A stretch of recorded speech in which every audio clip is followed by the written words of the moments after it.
Hello, I'm Cornelius Grant, formerly as being the sixth member of the Temptations group from 1964 up until about 1982.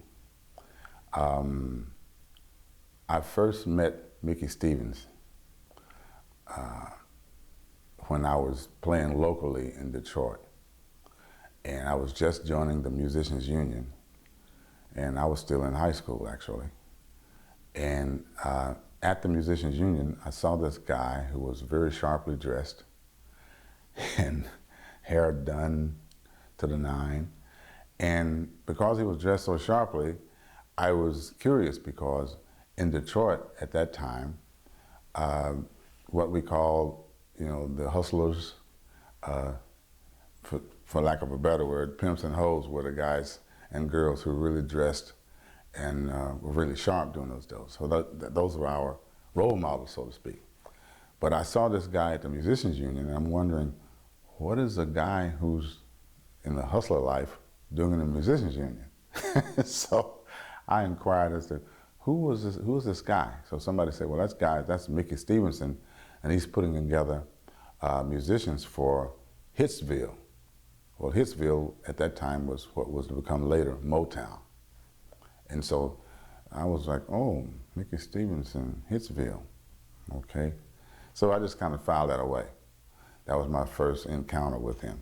Later, when I met him at Hitsville, by that time he had become, I think at that time they'd already put him in the position of A&R director.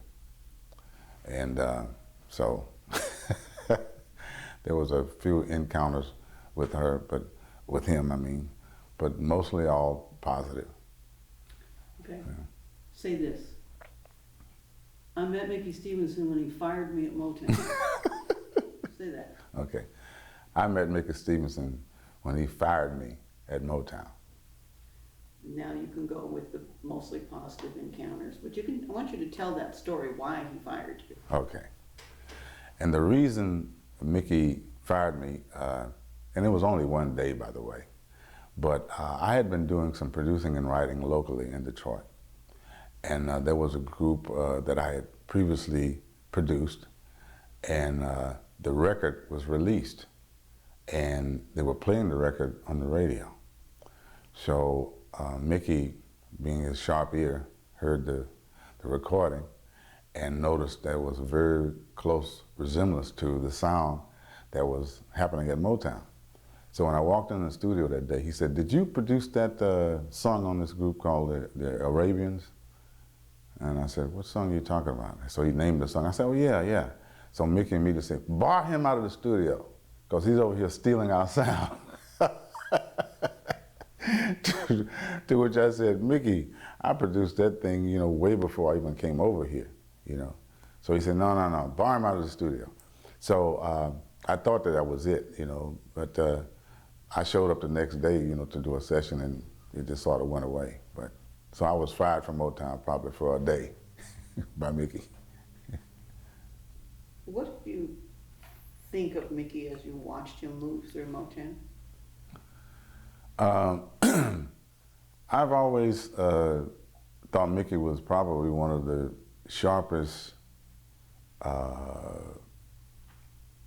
entrepreneur type as far as the music business. He always was full of ideas, and I imagine one of the reasons that Mickey is on so many songs is because he had a knack of being able to come and listen to a song, or part of a song, and put the finishing touches or tell what the song needed, you see. So as a matter of fact, when I did get with the Temptations, our first medley that we put together, I wanted to do an opening of the show, and I wanted to be a, kind of an exciting medley, because I had worked with Marvin Gaye previously, and we did 31 Nighters with James Brown. And I watched James Brown, how he put his show together. So I wanted that kind of spontaneous kind of stuff. So I was talking to Mickey before rehearsal one day, and I said, Mickey, I need to do like a medley that we can open with that will be kind of exciting. So he says, well, what kind of medley you want to do? I said, well, something like about 4 songs or whatever. And immediately he just rattled off. He said, okay, open with that. What's that song? Why You Want to Make Me Blue thing? Open with that. He said, no, what's that other song? What's the other song? I said, well, Girls All Right With Me. Yeah, that's that slow song. He said, take out of that, go into Girls All Right With Me. And let's see, what's that other fast kind of song? I said, I was trying to think of the name of it.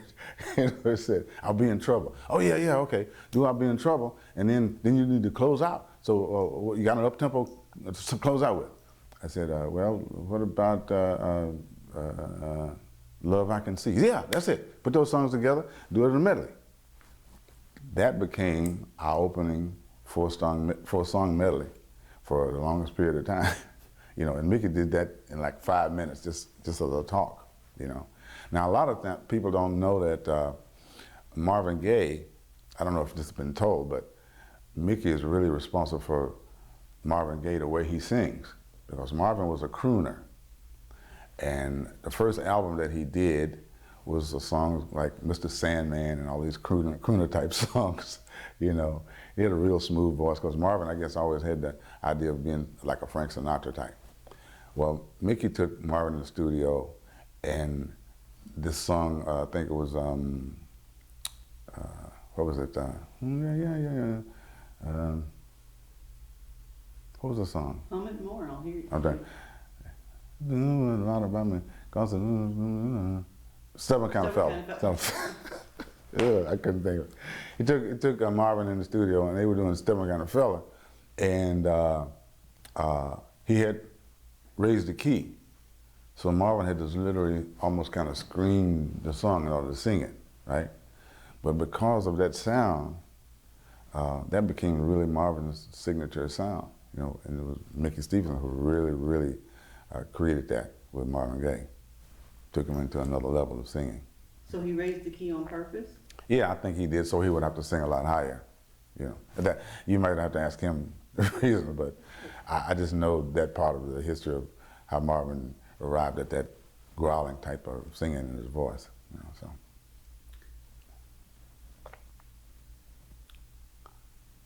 What do you consider Mickey to be as it relates to you? One word, mentor. Not just because he's older,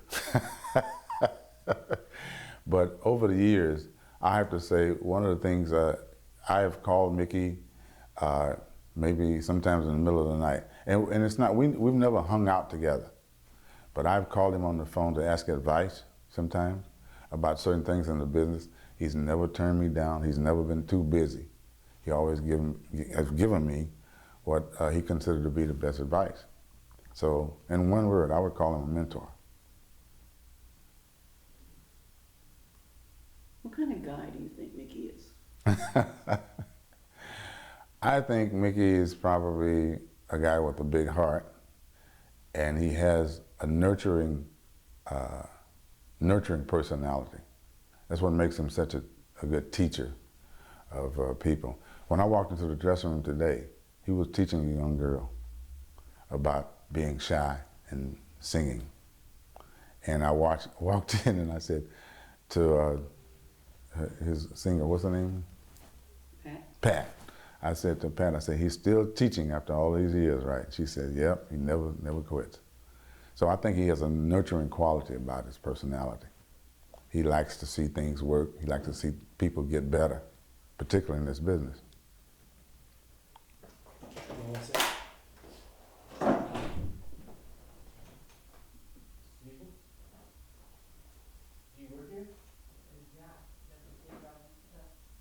Can you wait about 10 minutes, please? We're filming right now. Do I need to do any of this over? Yeah. No, I didn't even catch most of it. If anything, I could fix it. It's no big deal. Okay. Did he ask you?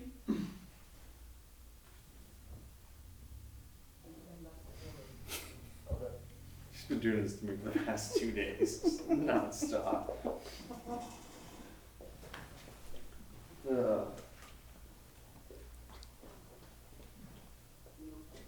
The door needs to be locked, apparently. Yeah. Was somebody, some street person? thought it was someone stealing the computer. Does it lock, Bobby? Yeah, but we don't have the actual key. Oh, It's just like a temporary, just to keep it closed. okay. Mm. What was he doing? Getting warmer here, huh? It's very warming, but this is a piece of cake compared to yesterday. We didn't have any air conditioning at any time. All right. So you instantly started sweating when you sat down. Okay, you're a little lackadaisical today, a little slow in the talking. Yeah. So I want you to give me some more energy, Okay. right? And I want you to make me laugh at the story of Mickey firing you and I want you to take me back to the musician union when you were 15 and you saw Mickey. Don't say he was a player, don't say he was a pimp. Just say, Well, just say, I know that's what you thought, but that's what I thought. But I yeah, mean, yeah. but that's okay. You were just, Okay. he stuck out like a sore Okay, thumb, okay? I'll edit that part out. Yeah. Okay, let's do this again. Little more energy, little Okay. happiness. All right. I'm Cornelius Grant and I am Oh, the all the way from there? Yeah, Oh, okay. let's do it right. All right. Say when. Y'all ready? Okay. Hello, I'm Cornelius Grant.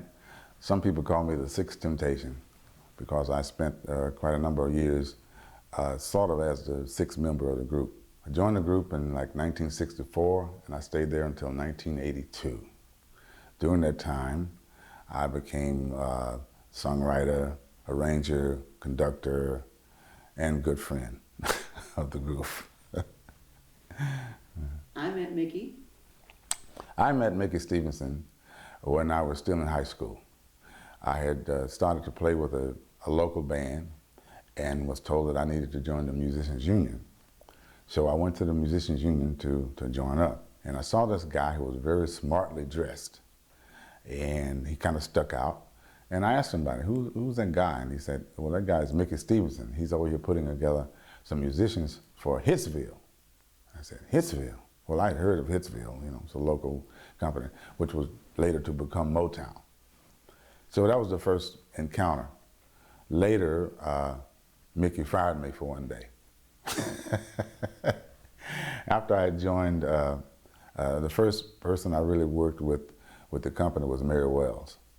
And during my tenure with Mary Wells, a record that I had produced locally, which was probably a couple of years before, was released and it was playing on the radio. So one day I walked into the studio and Mickey said, did you produce that song on the Edward Hamilton and the Arabians? And I said, yeah, I did that. He said, bar him out of the studio because he's stealing our sound. Which to him, I was like, I did that before I even came over here, you know. So anyway, it sort of went by because the next day I came expecting to be told that I was barred out, but nothing happened after that. But I was fired for one day by Mickey Stevenson from Motown. How did Mickey, or how did other people at Motown look at Mickey? Well, by the time I became an integral part, I guess, of the project, I think Motown had put Mickey in the position of being A&R director. I don't even know if he knew what it was at that time, but he was known to be the guy who pulled all the things together. I mean, he had good instincts for hiring people. For example, like Martha Vandellas, putting the Funk Brothers together, you know, the musicians. He was an all-around powerhouse around there, you know. And as far as songwriting, he had a knack of being able to listen to a song that someone was working on and putting finishing touches on the song or telling them what he thought the song needed. So he was all around, I think. And in later years, what's been your relationship with Mickey? The later years, he's been a good friend and, quote me when I say a mentor. Because over the years, I've called Mickey at various times to get advice about the business, and he's never turned me down or was too busy to share with me his knowledge and to kind of set me on the right track as far as the music business goes. So I owe a lot to him for that. So he gives good advice? I think so. I think he wouldn't try to tell anybody something that was wrong. I honestly feel that when he gives you advice, he gives you advice to the best of his ability. And that's all you can ask for. Describe Mickey in a few words. Mickey Stevenson is? Mickey Stevenson is a talented, unrelenting entrepreneur and, again, mentor. Okay. Anything? If you could thank Mickey for anything he has done for you or for Motown, what would it be? Just answer? Yeah. Okay. If I could thank Mickey for anything, in addition to the ideas that he added to the Temptations show when I became the guitarist and musical director, I would say I would thank him for not, when he fired me for one day, for not letting that stick, because otherwise I probably wouldn't be here. You know. What do you think Motown should thank him for? I think Motown should thank Mickey because, one, the Funk Brothers. And that almost says it all, because those guys that he put together made not millions, billions of dollars worth of music for Motown. And so I would say Mickey was the pivot point person for putting that together. Say the names of the Funk Brothers. Ooh. The original Funk Brothers. Original Funk The Brothers. original Funk Brothers I can remember were Joe Hunter, Henry. Instrument. Okay. An instrument. Oh, gee. Okay. Wait a minute. I'm trying to think of Mike's last name. Okay. The ones that I can remember: Joe Hunter, piano. Benny Benjamin, drums. Henry Cosby, saxophone. Larry Vida, who was a guitarist, who I replaced with Mary Wells at the time. And Mike, I don't know why I can't think of Mike's last name, who was the baritone player. And I'm embarrassed. Jameson. And James Jameson, bass player, yeah. Okay. Now, you want to throw in Uriel and Bongo Eddie? Yeah, well, like I said, these guys came later, you Yeah. know. So those Yeah. were the original. The original guys, yeah. And Mike Terry, that's what I couldn't think Mike Terry. Okay. Let's do that again. Okay. Let's start with who were the original Funk Okay. Brothers. The original Funk Brothers, as I remember, was Joe Hunter on piano, Mike Terry on baritone sax, Henry Cosby, saxophone, Benny Benjamin on drums, and James Jameson on bass. And I have to add, I'm not sure if Eddie Willis was the original guitar player. I don't think he was. So I have to still say Larry Vida was the original guitarist. What about Earl Van Dyke? Well, Earl Van Dyke came later. Okay. All right. Like the originals, you know, Joe Hunter was Yeah. like the original. Right. Okay. Is that it? That's it. Okay.